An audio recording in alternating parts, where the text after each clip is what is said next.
issue becomes our preparedness for a situation like this, right? So let's get some perspective on that. Let's bring in Republican Congressman Jack Kingston. Now, he chairs the subcommittee that oversees funding for the CDC and the government's response to Ebola specifically. Congressman, it's good to have you. The proposition is simple. Is the U.S. set up for what to do if something like Ebola comes here? Are we ready? We think we are. We're taking this very seriously. We're concerned about the numbers. As you know, about 6,500 people worldwide are infected. Some of the projections are that number could go to over 1 million by January. So we have worked very closely with the CDC, with the NIH, with the BARDA, Biomedical Advanced Research Development Authority, also with USAID and the Department of Defense to make sure that whatever they're asking for, we in Congress are giving it to them. Just recently, $30 million to the CDC, $58 million to BARDA to try to develop vaccines. So what the scientists are driving this right now, not the politicians. We are following their guidance because we want to make sure that they have the resources. But also, I think what you're underscoring here is the protocols in so many cases are in place, but they weren't followed clearly at this hospital. And we want to make sure everybody knows about the protocols, what to do if somebody's exhibiting symptoms and how to deal with it. The guy told them he was from Liberia, you know, that he had just traveled there. I mean, what else do you need? You don't need a protocol right now if you're paying any attention to the world around you. If somebody says, I just came back from Liberia, I don't feel so good, you know, shouldn't this be the first thing that pops up in your head?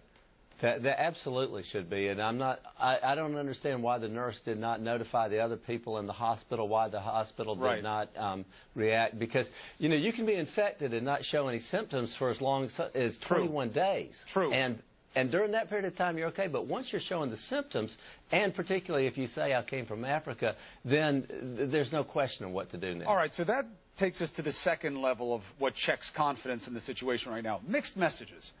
Either Ebola is difficult to transmit because it's not airborne and you need exposure to fluids and all that, or it is easy to transmit. And what we're seeing in the response from the government sends a mixed message because we're being told, don't worry, it's not easy to transmit, but then you're like quarantining and searching for all these people who are anywhere near the sick guy.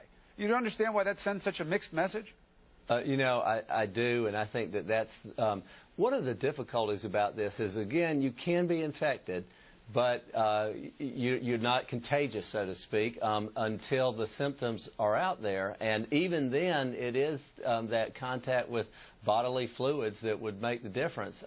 You know, in this case, though, we felt, you know, the first information was that this man, Mr. Duncan, was on his own. Now we're talking about the 5 children and the people he has contacted since the symptoms came out. And that would be really the fault of the hospital for not immediately following protocol, putting him in isolation, rushing his test results through so that they could know if they're dealing with it or not. And I think that's where the battle right now is to make sure everybody is on the same page. And as you pointed out, if you're coming in from Liberia, that alone should make people concerned. Right. You don't have to be a health expert to know that. Now, Senator Rand Paul, you know, granted, people are paying extra attention to him right now, but he did voice a common sentiment, which he believes that maybe officials are downplaying the Ebola threat, and that maybe we should be canceling flights from these places where the outbreak is in West Africa. What do you think of that? Well, I think he might be moving a little too quickly. I've worked very closely with the CDC on this and Dr. Frieden, and we do not believe that's the case. If you'll remember a couple of years ago when we had the SARS outbreak, that was an airborne illness, and that was a different it was just a different matter, and we're not facing that right now. So I do not agree with that, but I think in terms of exhibiting caution, making sure we're doing everything that we can, we need to be. The CDC said on September 23rd, in a worst-case scenario, cases could reach 1.4 million in 4 months in the U.S. Given that people hear it, it creates panic no matter how the media qualifies it. What do you want the American people to know? Well, we want them to know that we're doing everything that we can to make sure that this does stay, in fact, in Africa. We also want people to know that the chance of getting infected is very low to zero unless you're in contact with somebody who is infected and their bodily fluids, and I think people need to know about that. Also, we have completely different sanitation and protocols here. For just example, one of the problems they have in Africa, in many cases, they don't use traditional funeral homes. They don't have undertakers, so it's the family themselves who are preparing the body after the death from Ebola, and that's where they've been getting infected, and we don't have anything like that in the United States of America. That's just one example. Congressman, thank you for joining us. Please keep the pressure on the companies, systems that are helping come up with antidotes and vaccines for this drug as well. Obviously, that's the best long-term cure situation for how to handle it. Thank you very much for joining us on New Day. We'll be in touch about this. Thank you.